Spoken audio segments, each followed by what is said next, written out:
ceux que je n'ai pas eu l'occasion de dire bonjour. Nous sommes encore très heureux de nous rejoindre encore cet après-midi pour partager ce message qui est encore un message pour encourager. Et j'ai toujours cette image, et je sais qu'une fois je l'ai donnée ici, de quand quelqu'un est en train de courir et qu'il court, et pendant qu'il court, à un moment, il a soif. Et quand on a soif, souvent on a envie d'abandonner. Et c'est souvent bien quand il y a quelqu'un sur le bord de la route qui nous tend une bouteille d'eau et qui nous dit, allez, bois encore de l'eau, désaltère-toi et continue la course. Et aujourd'hui, nous rendons grâce à Dieu parce que chaque étape de notre vie, Jésus est là pour nous tendre la bouteille. Pour dire, désaltère-toi, continue la course, je suis avec toi. Amen. Nous allons prendre ensemble dans Matthieu chapitre 9. Nous allons lire deux passages ensemble qui parlent de ce que nous allons partager aujourd'hui. Lève-toi, prends ton lit et marche. Lève-toi, prends ton lit et avance. Matthieu chapitre 9.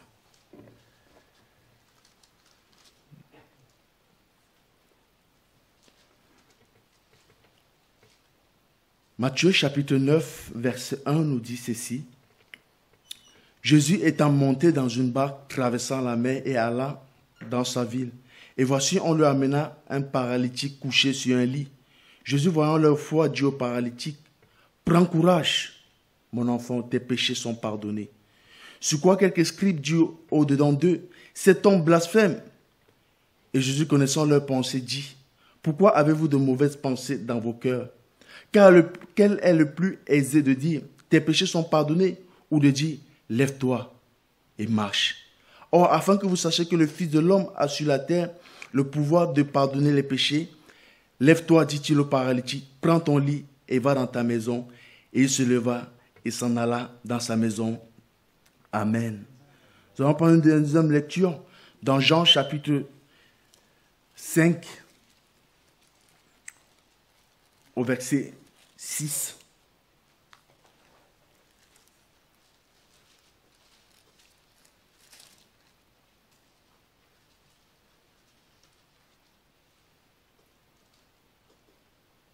Jean chapitre 5, verset 6 nous dit ceci.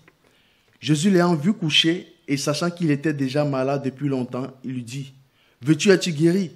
Le malade lui répondit, « Seigneur, je n'ai personne pour me jeter dans la piscine quand l'eau est agitée, et pendant que j'y vais, un autre descend avant moi.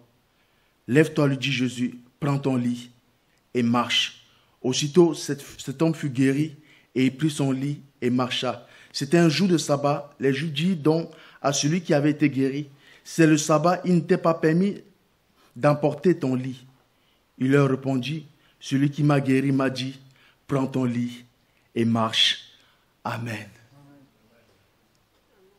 Lève-toi, prends ton lit et marche. Sur ce chemin où les choses peuvent être difficiles, on voit le cas de deux personnes, l'un qui est paralysé et l'autre qui est malade. Jésus va leur dire la même parole, prends ton lit et marche.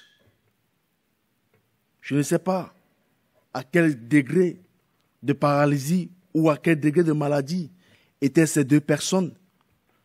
Mais je sais une seule chose, c'est que leur degré de maladie, leur degré de paralysie les empêchait de pouvoir faire les choses eux-mêmes. Le premier, on dit que c'est les copains qui l'ont amené. Le second, il dit, même parmi ceux qui sont là, il n'y a personne qui m'aide. Je ne sais pas lequel des deux êtes-vous aujourd'hui. Peut-être quelqu'un qu'on a amené là aujourd'hui, ou quelqu'un qui a attendu que quelqu'un vienne l'aider et qu'il n'y a eu personne qui est venu l'aider.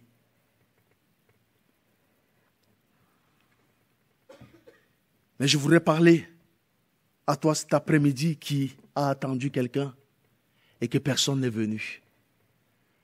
Et je voudrais parler de cet homme qu'on appelle Jésus-Christ, qui est celui qui veut venir pour toi cet après-midi. Et peut-être les hommes à qui tu as attendu un secours n'ont pas répondu. Peut-être les hommes à qui tu as attendu une parole de réconfort n'ont pas été là. Et peut-être, comme cet homme qui était là au milieu des Juifs, qui attendait que peut-être un de ses frères juifs puisse faire quelque chose pour lui. Puis encore, ils allaient prendre sa place. On aurait aimé que ça soit comme dans les centres commerciaux où chez chacun son tour. Mais là, c'était au premier arrivé. Mais il n'avait pas de force pour pouvoir être le premier arrivé. Vous savez, ces situations où ça vous met tellement bas que vous n'avez même plus de force pour pouvoir y arriver. Et au-delà de cela, là où vous attendez que quelqu'un vous aide, on vous marque encore une injustice. Vous avez plus qu'envie d'une chose, c'est d'abandonner. Mais laissez-moi vous dire quelque chose, c'est que Jésus, ça le savait. Et il allait, on dit, il y avait beaucoup de personnes qui étaient là. Mais Jésus s'est arrêté à son cri à lui et lui a posé la question, veux-tu être guéri? Veux-tu être guéri? On aimerait dire, mais Jésus, pourquoi tu lui poses cette question au lieu que tu sais déjà son problème? Mais il avait besoin aussi de réaliser que dans l'effort qu'il avait fait de pouvoir être là, dans la foi qu'il avait mis de pouvoir être là, Jésus voulait aussi qu'il puisse, de sa propre volonté, accepter d'être guéri. Parce que Jésus n'oblige personne. Mais il vient, comme un quelqu'un, respecter notre liberté et nous demander, veux-tu être guéri? Et cet homme, il va dire une réponse que souvent nous-mêmes nous disons. Il dit, Seigneur, il n'y a personne. Seigneur, il n'y a personne. Quand il dit il n'y a personne, ça veut dire quelque part il a attendu quelqu'un. Qui avez-vous attendu et que la personne n'est jamais venue?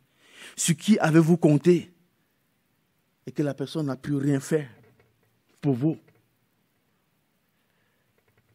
Mais cet après-midi, Jésus veut vous dire, mais maintenant moi je suis là.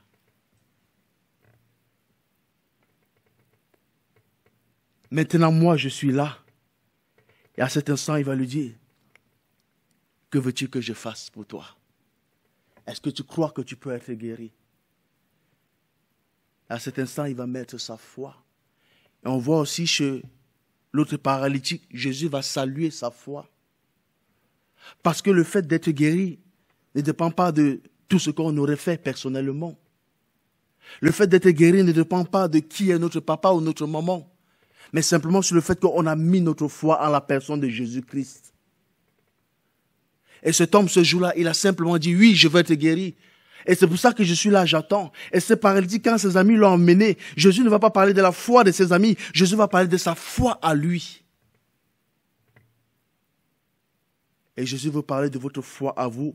Est-ce que vous croyez qu'il est capable de vous guérir? Est-ce que tu crois aujourd'hui qu'il est capable de te guérir? Là, je ne parle pas une foule, mais je m'adresse à toi personnellement. Parce que la foi, elle est individuelle. Est-ce que tu crois encore qu'il est encore capable de venir dans cette situation où on dit paralysé?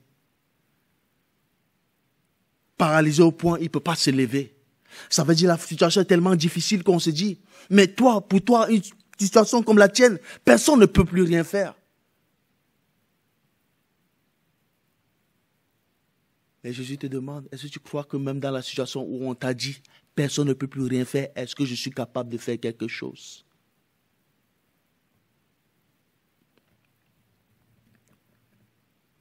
Ils ont dit, oui Seigneur, nous le croyons que tu peux faire quelque chose. Et Jésus va maintenant dire, va, tes péchés te sont pardonnés. J'avais envie de dire, mais Seigneur, c'est pas ce qu'il t'a demandé. Il est venu pour être guéri de son infimité. Il était là pour être guéri de sa maladie. Pourquoi tu lui parles de son état de pécheur? Mais il y a deux raisons qu'on pourrait en tirer de la Bible. La première, c'est que chez les Juifs, le fait d'être malade ou d'avoir, comment on dit ça, un handicap comme celui-là, était souvent assimilé au fait que tu as péché. La preuve en est que quand les amis de Job sont venus voir Job Job les a dit, j'ai rien fait. Il dit, Job, excuse-nous, tu sais, tout le monde sait que quand quelque chose comme ça t'arrive, ça veut dire que tu as péché. Et Job avait beau plaider son innocence, mais pour eux, la tradition dit, qui dit une malédiction qui t'arrive, dit automatiquement tu as péché. Mais laissez-moi vous dire une chose, mes frères et sœurs, c'est que Job n'avait pas péché du tout.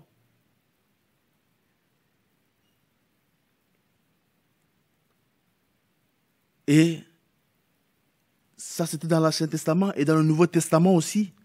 On voit les disciples de Jésus. Dans Jean chapitre 9, verset 1 à 3, il dit, Jésus vit en passant un aveugle de naissance. Ses disciples lui firent cette question, Rabbi, qui a péché? Cet homme ou ses parents? Pour qu'il soit né aveugle. Jésus répondit, ce n'est pas que lui ou ses parents aient péché, mais c'est afin que les œuvres de Dieu soient manifestées en lui. Oh, peut-être vous avez fait des erreurs dans l'enfance. Oh, peut-être vous avez fait des mauvais choix. Mais Dieu n'est pas comme ça. Dieu ne juge pas d'abord sur nos erreurs. Dieu ne juge pas d'abord sur nos faux pas. Dieu ne juge pas d'abord sur nos mauvais chemins. Mais Dieu juge d'abord avec son amour. Et voilà pourquoi on parle de la justice de Dieu. Parce que la justice de Dieu nous a tant aimés qu'il a donné son Fils, afin que nous ne soyons pas condamnés, mais que nous puissions hériter de la vie éternelle. Oui, c'est vrai, nous sommes des pécheurs. Car la Bible dit que tous sont péchés, sont privés de la gloire de Dieu. Mais elle va encore plus loin. Mais il dit, ils sont gratuitement justifiés par sa grâce, par le moyen de la rédemption qui est en Jésus-Christ. Voilà le Dieu que je connais. Je ne connais pas un Dieu qui s'est arrêté à vos erreurs du passé. Je ne connais pas un Dieu qui s'est arrêté à vos manquements du passé. Mais je connais un Dieu qui dit, mais qui justifie par sa grâce, par le moyen de la rédemption en Jésus-Christ. Et cette rédemption, depuis le temps des apôtres, elle a été là, elle est encore là aujourd'hui. Et cette rédemption, elle est encore là pour vous aujourd'hui. Elle a pu être là pour ce paralytique et pour ce malade. Parce qu'en ce temps-là, Jésus-Christ était déjà loin de l'Éternel, qui était là pour guérir les cœurs brisés, qui était là pour guérir les vies qui avaient été ruinées. La preuve en est qu'il a pu pardonner le péché de cet homme et pouvoir le guérir de sa maladie. Ce n'était ni parce qu'il avait péché, ni parce qu'il était parfait, mais c'est tout simplement par amour pour lui. Et aujourd'hui, ce que Dieu veut faire pour vous, ce n'est pas parce que vous êtes parfait, ou parce que vous êtes le pire des pécheurs. Tout simplement, c'est par amour pour vous. C'est par amour pour toi.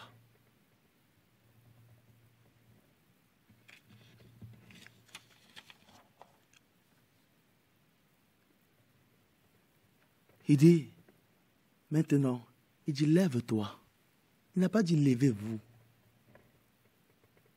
Il a dit, lève-toi. Ça veut dire que pour te lever, pourtant, quand il dit lève-toi, on dit il y avait plusieurs malades. Mais il va s'adresser. Ça, c'est la parabole de celui qui était malade. Il dit il y a plusieurs malades, mais il dit à un, lève-toi. Et j'ai envie de me poser la question, mais Seigneur, pourquoi tu n'as pas dit à tous? Mais la Bible dit que, à un moment, Jésus est arrivé là où il était né. Il n'a pas pu faire tous les miracles qu'il devait faire parce qu'il y en avait qui n'ont pas cru à qui il était. On s'est compris ou pas? Jésus est capable de faire le miracle pour tout le monde. Mais il attendait quelqu'un qui avait la foi.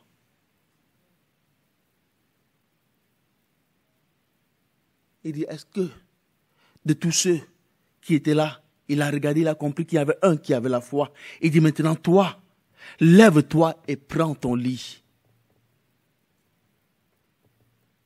Lève-toi et prends ton lit. Et je suis vraiment marqué par cela parce que ça me rappelle un peu l'histoire de Bartimée. Quand Jésus dit, appelez-le. Et que Bartimée jette son manteau. J'ai envie d'appeler Bartimée pour dire, Bartimée, t'es sûr? Parce que Jésus t'a pas encore guéri, mais t'as déjà jeté ton manteau. Et parce qu'il avait la foi que si Jésus parle, Jésus est capable de faire. Et à cet instant, il dit, lève-toi et prends ton lit. Waouh! Je ne sais pas comment il a fait pour se lever. Mais il y a une conviction qui est née dans son cœur qu'aujourd'hui c'est mon jour. Si Jésus a dit lève-toi, ça veut dire que sa parole doit s'accomplir.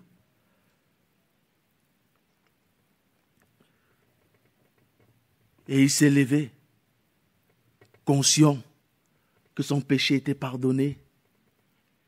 Et que son péché était pardonné parce qu'il y avait un seul qui pouvait pardonner les péchés. C'était Dieu. Et comme Jésus était Dieu sur terre, voilà pourquoi il va leur dire, sachez qu'il m'a été donné la capacité de pardonner les péchés et encore plus de guérir les malades. Parce que je suis le Fils de l'homme, je suis le Fils de la promesse, je suis celui qui était annoncé qui devait venir pour pouvoir ôter le péché de toute l'humanité.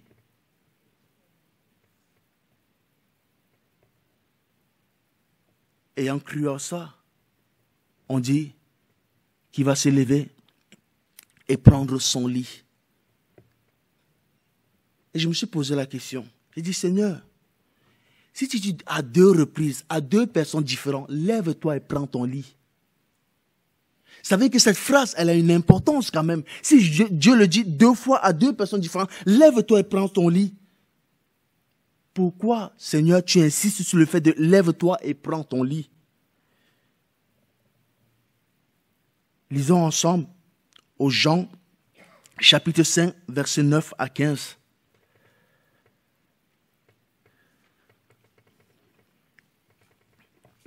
Jean, chapitre 5, versets 9 à 15. Il dit, aussitôt,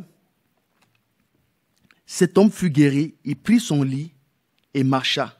C'était un jour de sabbat. Les Juifs dirent donc à celui qui avait été guéri, c'est le sabbat, il ne t'est pas permis d'emporter ton lit.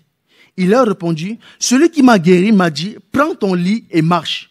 Il lui demandait, qui est l'homme qui t'a dit, prends ton lit et marche? Mais celui qui avait été guéri ne savait pas qui c'était, car Jésus avait disparu de la foule qui était en ce lieu. Depuis, Jésus le trouva dans le temple et lui dit, voici, tu as été guéri, ne pêche plus, de peur qu'il ne t'arrive quelque chose de pire. Cet homme s'en alla et annonça aux Juifs que c'était Jésus qui l'avait guéri. Mais remarquez quelque chose, s'il n'avait pas pris son lit, vous me voyez venir ou pas? S'il n'avait pas pris son lit, comment les autres allaient savoir qu'il avait été guéri? Mais quand il a pris son lit, c'est comme quelqu'un qui, vous le voyez arriver, il a, au lieu de tenir sur sa béquille, il a sa béquille en main.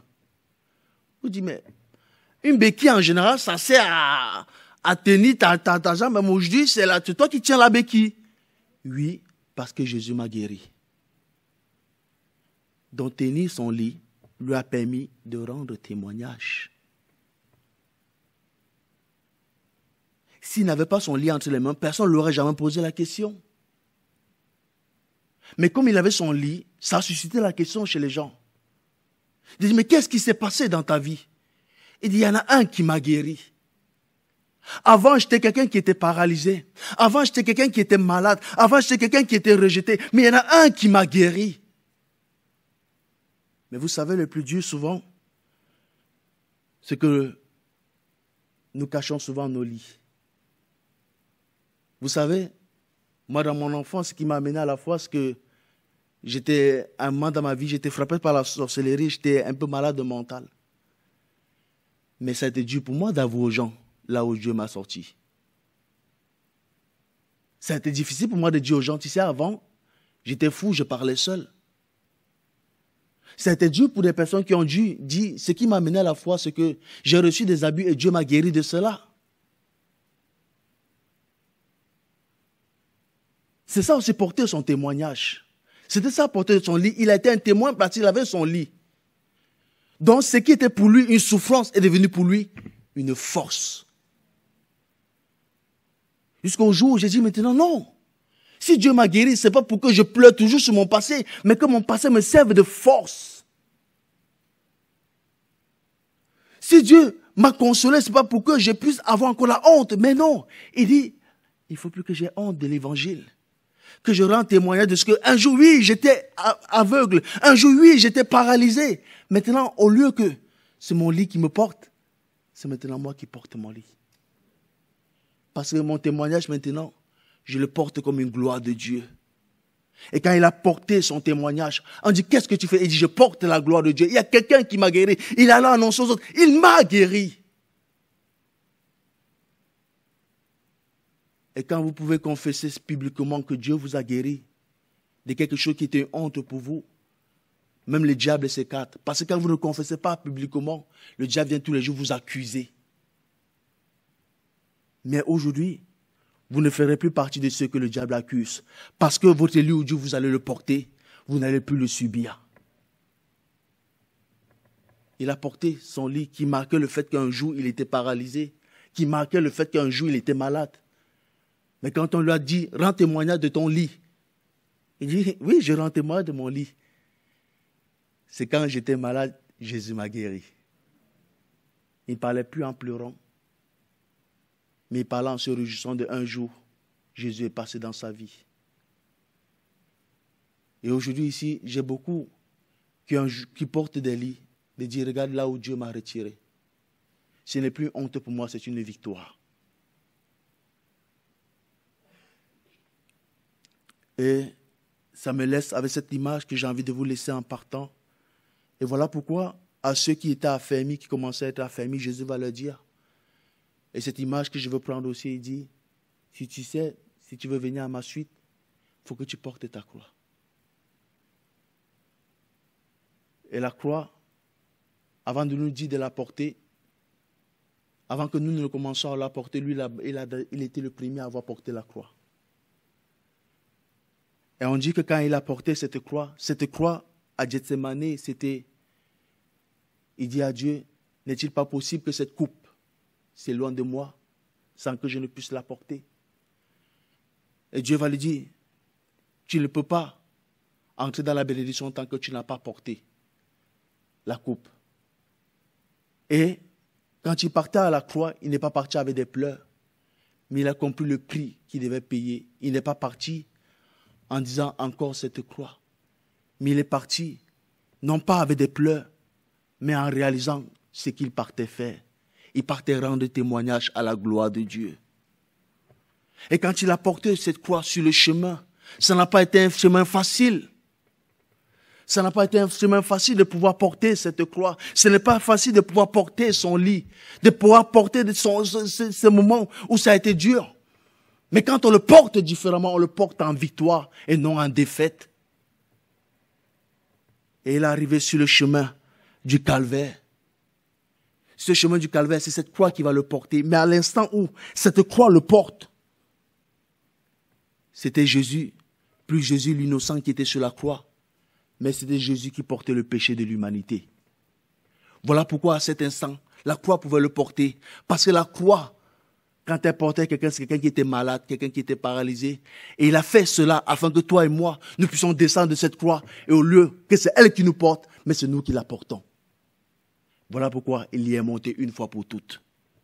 Afin que toi, plus jamais tu ne puisses plus monter sur la croix du joug de la malédiction. Mais que tu puisses aujourd'hui porter la croix du joug de la vocation céleste. Ce n'est plus à nous aujourd'hui de porter la croix. Ce n'est plus à nous aujourd'hui que nous allons être sur la croix, car Jésus a déjà été sur la croix. Mais Jésus nous a dit, maintenant tu dois porter la croix. Maintenant tu dois porter ton lit. Et aujourd'hui, si nous pouvons dire, à la croix Jésus a payé pour moi, c'est parce qu'un jour Jésus a porté cette croix-là. Et voilà pourquoi vous et moi, nous sommes là aujourd'hui. Et voilà pourquoi, mon ami, toi aussi, qui es là aujourd'hui pour entendre cette parole de l'évangile, si tu peux avoir cette paix et cette guérison, c'est parce qu'un jour quelqu'un a porté la croix de tes malédictions, la croix de tes meurtrissures, la croix de tes blessures, pour t'accorder le salut de ton âme. Et aujourd'hui, cette croix a déjà été portée, et il l'a portée pour toi. Alors, s'il y a quelqu'un qui doit monter encore, sur la croix, ce n'est plus toi. Parce que Jésus est déjà monté sur la croix pour toi. Aujourd'hui, il t'appelle maintenant. Il t'appelle maintenant à porter la croix et à te souvenir de ce qu'il a fait pour toi. À la croix du Calvaire, en disant, tu ne serai plus jamais au-dessus de la croix. Mais maintenant, c'est toi qui vas porter la croix. Parce que tu ne pleureras plus sur les blessures de ton passé, mais tu marcheras en vainqueur et en victorieux. Amen. Seigneur Dieu, nous te rendons grâce. Parce que quand tu nous as appelés, tu as dit, porte ton lit, porte ta croix. Et la croix, c'est mon Dieu, le lit, c'est mon Dieu, c'est le symbole, c'est mon Dieu, de ce que tu as fait dans notre vie. Nous ne partons plus, Seigneur mon Dieu, avec, Seigneur mon Dieu, de te passer comme des blessures, mais comme un témoignage pour la gloire de ton nom. Et aujourd'hui, Seigneur, tu vas encore faire réaliser à quelqu'un, Seigneur mon Dieu, que peut-être c'est vrai encore, Seigneur mon Dieu, le passé, Seigneur mon Dieu, est resté comme une cicatrice. Mais tu veux leur rappeler qu'il n'y a plus de plaie. Car tu es celui qui est venu combler les cicatrices, guérir les cœurs brisés. Et aujourd'hui encore, Seigneur mon Dieu, tu veux guérir encore un cœur et l'amener encore, Seigneur mon Dieu, à porter sa croix, à ne plus être sur la croix. Oui, parce que toi seul, tu as été sur la croix une fois pour toutes pour lui accorder le salut de son âme, pour lui accorder le pardon de ses péchés. Et aujourd'hui, Papa, tu accordes encore cette grâce, mon Dieu, à quelqu'un cet après-midi de réaliser que tu as porté la croix pour lui et que le pardon de ses péchés a été accordé. Car il y avait une seule personne qui pouvait porter le péché de l'humanité. C'était toi, Seigneur Jésus-Christ. Et tu l'as fait pour nous. Tu l'as fait pour elle. Et tu vas encore bénir encore sa vie. Merci, Papa, Seigneur mon Dieu, pour cette croix que tu as portée pour nous. Et merci encore, Seigneur mon Dieu, pour notre croix que nous portons aujourd'hui tous les jours. Et nous savons que nous ne sommes pas seuls. Parce que tu as dit, je serai avec vous tous les jours de votre vie. Au nom de Jésus-Christ, Amen.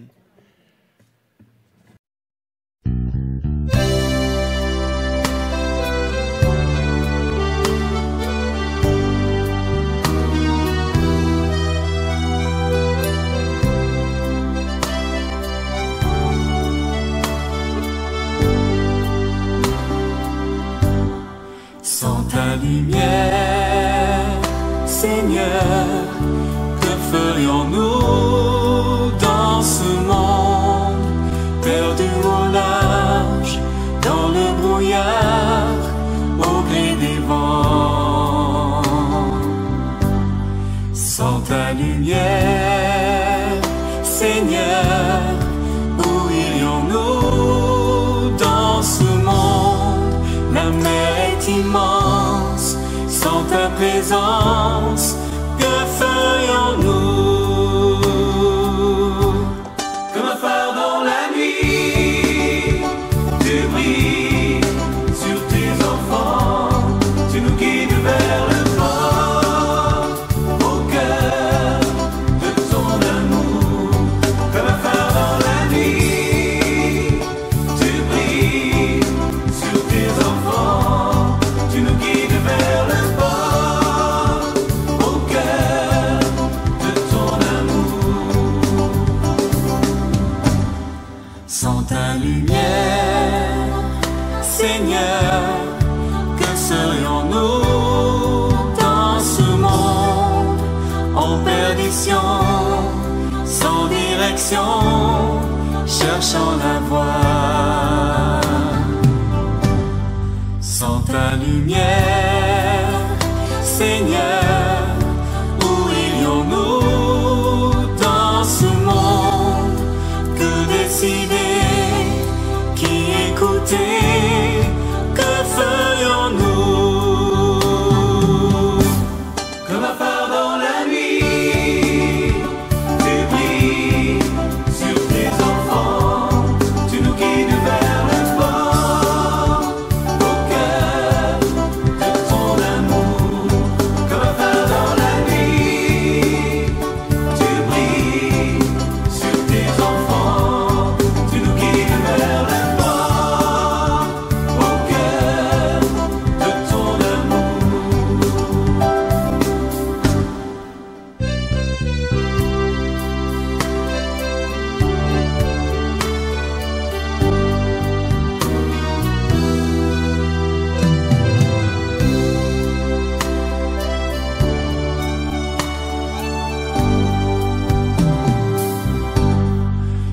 sa lumière.